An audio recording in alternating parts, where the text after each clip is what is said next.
जय जिनेंद्र। जय जिनेंद्र। स्वागत है आप सभी का हमारे विशेष कार्यक्रम समस्या एक समाधान अनेक। जी हाँ, समस्या एक समाधान एक। मैं डॉक्टर प्रदीप जैन, मैं डॉक्टर प्रिया जैन।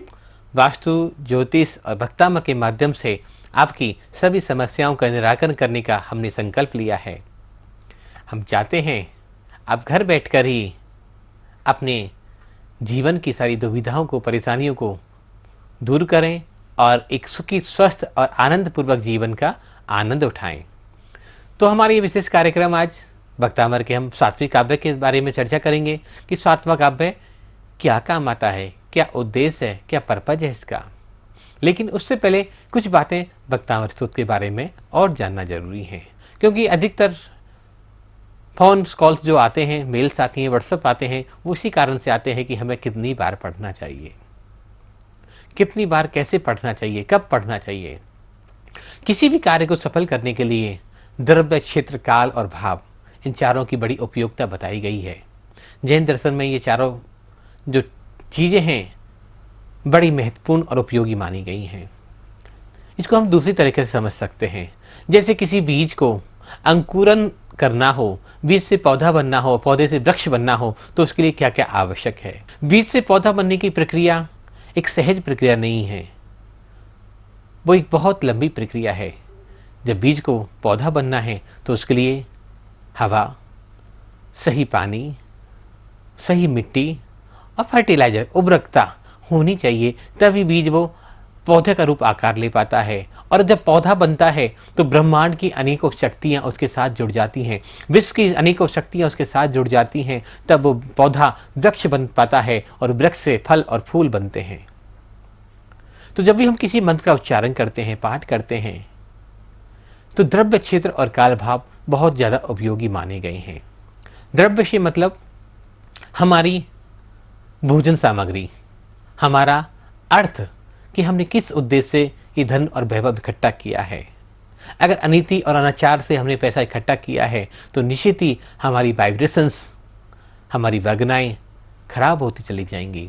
अगर हम सुबह की प्राप्ति करते हुए धन और वैभव और भोजन की सामग्री को इकट्ठा करते हैं, सदुपयोग करते हैं उसका, तो हमारा द्रव्य शुद्ध हो जाएगा, पवित्र हो जाएगा। बात आती है क्षेत्र की। क्षेत्र से मतलब किसी भी मंत्र जाप को, किसी भी साधना को हम किसी मंदिरालय में बैठकर या चौराहे पर बैठकर तो नहीं कर सकते। इसलिए हमारे आचार्यों ने घर के पवित्र स्थान ईशान कोण को या मंदिर आदि में ऐसे पवित्र क्रियाएं करने का विधान बताया गया है। बात आती है काल की। काल से मतलब हमारा ब्रह्म मुहूर्त का समय। ब्रह्म मुहूर्त जागरण की बेला, आनंद की बेला, अपने आप को जानने समझने की बेला। ब्रह्म मुहूर्त की इस बेला में पूरी प्रकृति हमें सपोर्ट करती है, पॉजिटिव एनर्जी से भर जाती है। जब इस सकारात्मक ऊर्जा से भरे हुए वातावरण में हम कोई भी मंत्र जाप या साधना करते हैं तो साधना फलवती हो जाती है। ये ठीक ऐसे ही है जैसे फसलों की बुवाई होती है। रबी की फसलों को खरीफ के मौसम में नहीं बोया जा सकता और खरीफ की फसलों को रबी के मौसम में नहीं बोया जा सकता। जैसे किसी एक सेब के बीज को रेगिस्तान की मिट्टी में नहीं उपजाऊ किया जा सकता, नहीं वहाँ से फल पैदा हो सकता, ऐसे ही ज्वार और बाजरा जैसी खेती को जो गर्म प्रदेशों में होती हैं उनको कभी भी हिमाचल जैसी ठंड वाली जगहों में पैदा नहीं किया जा सकता। तो हर चीज़ की एक सार्थकता होती है, हर चीज़ का समय है। तो हमने तीन चीज़ों पर बात करी, द्रव्य, क्षेत्र और काल। शुद्ध रूप से हमारे पास ये तीनों क्षेत्र चीज़ें काम आ जाती हैं, द्रव्य, क्षेत्र और काल। तो भाव बनना सहज हो जाता है। उसके लिए हमें कोई अलग से श्रम नहीं करना पड़ता, अलग से कोई परिश्रम नहीं करना पड़ता और हमारे भाव बनते चले जाते हैं। अगर किसी बीज को उपजाऊ मिट्टी मिले, सही हवा और पानी मिले और सूरज की रोशनी मिले तो बीज का पौधा बन जाएगा और उस पौधे के साथ अनेकों ब्रह्मांड की शक्तियाँ जुड़ जाएंगी और वो पौधा एक विशाल वट वृक्ष बन सकता है। तो हमारी साधनाएं भी कब पल्लवित हो जाती हैं, हमें इसके लिए ज़्यादा श्रम नहीं करना पड़ेगा। तो आइए आज भक्तामर के सातवें काव्य के बारे में डॉक्टर प्रिया जैन से बात करते हैं, इसके उच्चारण के बारे में और अन्य विधियों के बारे में आपके डॉक्टर प्रिया जैन आगे विस्तार से बताएंगे। डॉक्टर प्रिया जैन। तो अब हम बात करते हैं भक्तांबर स्तोत्र के 7वें नंबर काव्य की, जिससे कि इसका ज़्यादा से ज़्यादा हमें बेनिफिट मिल सके। हमें कैसे इसका उच्चारण करना चाहिए। जन्म जन्म के पापों का नाश करने वाला है 7वां नंबर काव्य। तो आप सब भी मेरे साथ एक बार उच्चारण कीजिएगा, चैंट कीजिएगा। त्वसंस्तवेन भव संतति सन्निबद्धम् पापं शनात् क्षयमुपेति शरीर भाजाम् आक्रांत लोक मलिनील मशेषमाशु सूर्यांशु भिन्नमिव शार्वर मंधकारम् त्वसंस्तवेन त्वत्संस्तवेन आधा ता भी है और पूरा ता भी है। त्वत्संस्तवेन भव भव संतति संतति सन्निबद्धम्। द के नीचे देखिए ध है और द के ऊपर बिंदु जो है, यहाँ पर हम बिंदु का उच्चारण म करेंगे क्योंकि ये फर्स्ट लाइन का हमारा लास्ट अक्षर है। त्वसंस्तवेन भव संतति सन्निबद्धम् पापम, पाप के ऊपर बिंदी लगी हुई है, प के ऊपर और बाद में क्या है, श मीन्स क्षत्रिय वाला श। जब भी क्षत्रिय वाला श होता है बिंदी के बाद तो उसका उच्चारण हम म करते हैं। पापम शनात् क्षयमुपेति पापम शनात् क्षयमुपेति शरीर भाजाम। शरीर र पर बड़ी की मात्रा है से इसलिए हमें उसको लंबा लेना है। शरीर शरीर भाजाम आक्रांत आक्रांत का के ऊपर र है। आक्रांत आक्रांत लोक मलि नील न पर बड़ी की मात्रा है इसलिए लंबा लेंगे। आक्रांत लोक मलि नील मशेष माशु मशेष माशु। यहाँ पर तालव्य शा भी है और मूर्धन्य शा भी है तो दोनों के उच्चारण में हमें ध्यान रखना है बोलते हुए। आक्रांत लोक मलि नील मशेष माशु।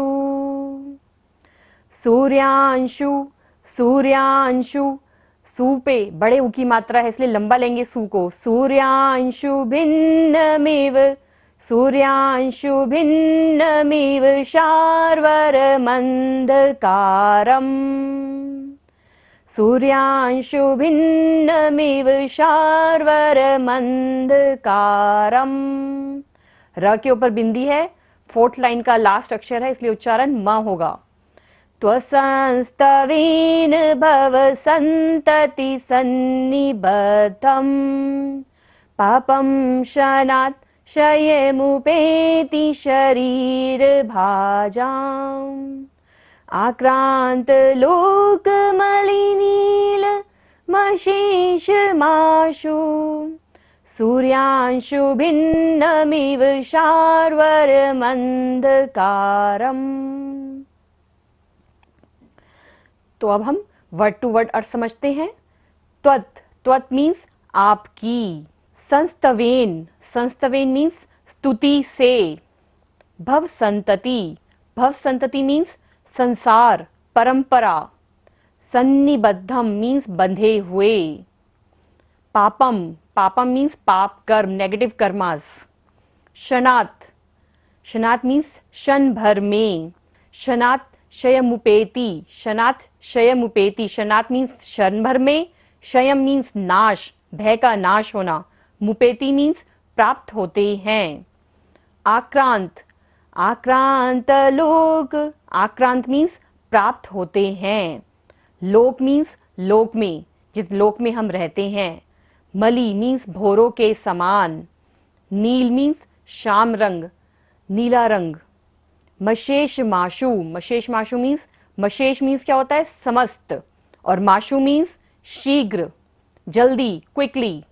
सूर्यांशु, सूर्यांशु मीन्स सूरज की किरण। भिन्न मीन्स खंडित। मिव मीन्स इसी प्रकार, मिव मीन्स इसी प्रकार। शार्वर मंधकारम, शार्वरम मीन्स रात्रि, और अंधकार मीन्स अंधकार पूर्ण। तो इस तरह वर्ड टू वर्ड अर्थ आपने समझा।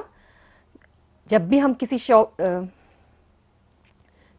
किसी श्लोक को पढ़ते हैं, यदि उसका उच्चारण हमें पता होता है तो उन वाइब्रेशंस के साथ हम बहुत अच्छे से कनेक्ट हो जाते हैं।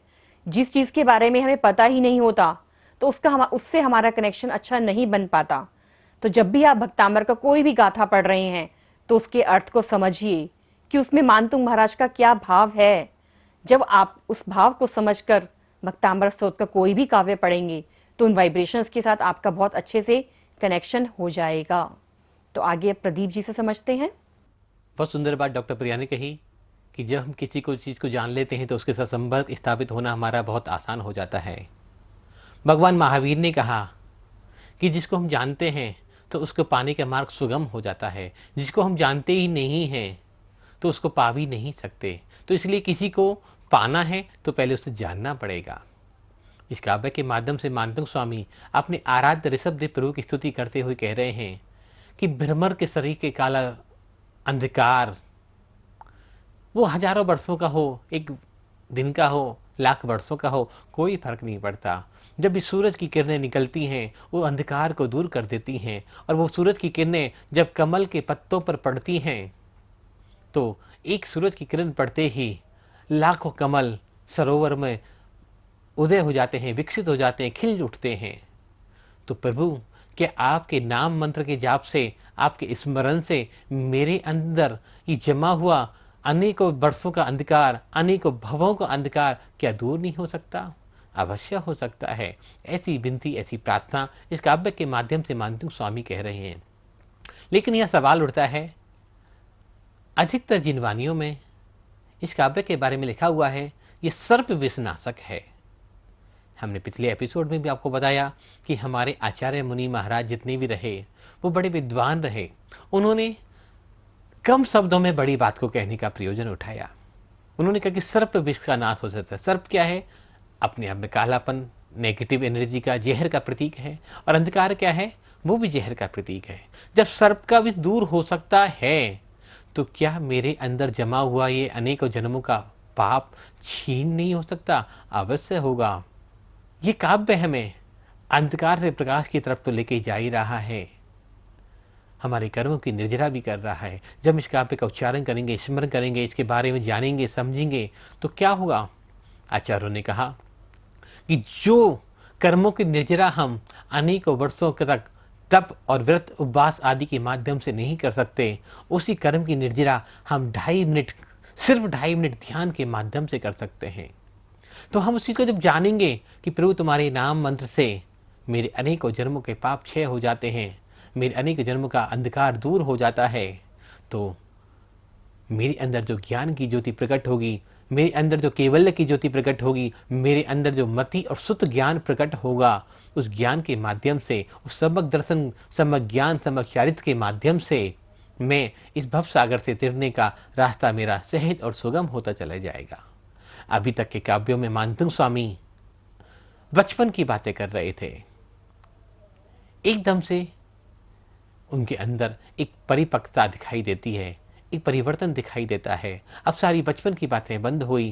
कभी वो चंद्रमा के प्रतिबिंब देख रहे थे, कभी आम के पेड़ पर मंजरियाँ देख रहे थे, कभी अपने आप को ऐसा ही समझ रहे थे। लेकिन यहाँ सीधा वो गुलिस्तान परिवर्तन कर रहे हैं और आगे की इस जर्नी को सहज और सुगम बनाने का मार्ग प्रशस्त कर रहे हैं। इस काव्य को प्रातःकाल ब्रह्म मुहूर्त की बेला में मन वचन काई की शुद्धि पूर्वक जो भी भविक जन, वो भी प्राणी इस काव्य का स्मरण करते हैं, उच्चारण करते हैं, पाठन करते हैं, शुद्ध रूप से इसके अर्थ को समझते हैं, इसकी व्याख्या को समझते हैं, निश्चय ही वे मोक्ष मार्ग में आगे बढ़ने को प्रगत हो जाते हैं, उद्गत हो जाते हैं और उनका मोक्ष का मार्ग सहज और सुलभ हो जाता है। क्योंकि इस मानव पर्याय का अंतिम और उद्देश्य कोई है तो वो सिर्फ एक ही है, मोक्ष की प्राप्ति। क्या पापों की गठरी लेकर हम मोक्ष मार्ग पे आगे बढ़ सकते हैं? नहीं, हम इन पापों का क्षय करना हुआ। क्या अंधकार में हम कभी रास्ता तय कर सकते हैं? नहीं, हमें उस अंधकार पर विजय पानी होगी।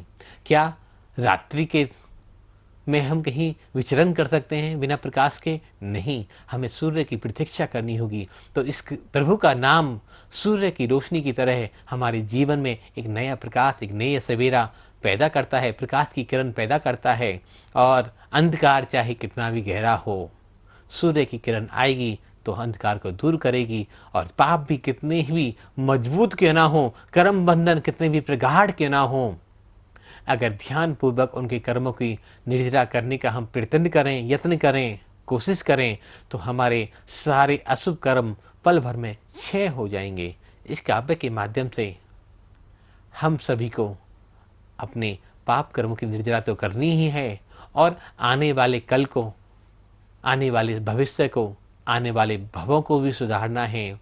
क्योंकि भावना सुधर जाएगी तो भव सुधर जाएंगे, भावना बदल जाएगी तो हमारे भव बदल जाएंगे। इस काव्य के बारे में अधिक विस्तार से जानकारी के लिए आप हमारे यूट्यूब चैनल भक्तामर मंत्रा हीलिंग पर विजिट कर सकते हैं। इसका अर्थ, इसकी व्याख्या, इसका उच्चारण और अधिक जानने के लिए आप हमारी वेबसाइट www.bhaktamarmantrahealing पर भी विजिट कर सकते हैं, जहां इसका ऑडियो, वीडियो, श्लोक, रिद्धि, मंत्र, इसकी विधि और इसका रहस्य सब कुछ वहाँ आसानी से उपलब्ध है। निश्चित ही हमारे द्वारा दी हुई जानकारी आपको अच्छी लगी होगी। इस जानकारी को आगे बढ़ाएं। आपने हमें इतने प्रेम और शांति सुना, आप सभी का बहुत बहुत आभार। सभी को सादर जय जिनेंद्र, जय जिनेंद्र, जय जिनेंद्र।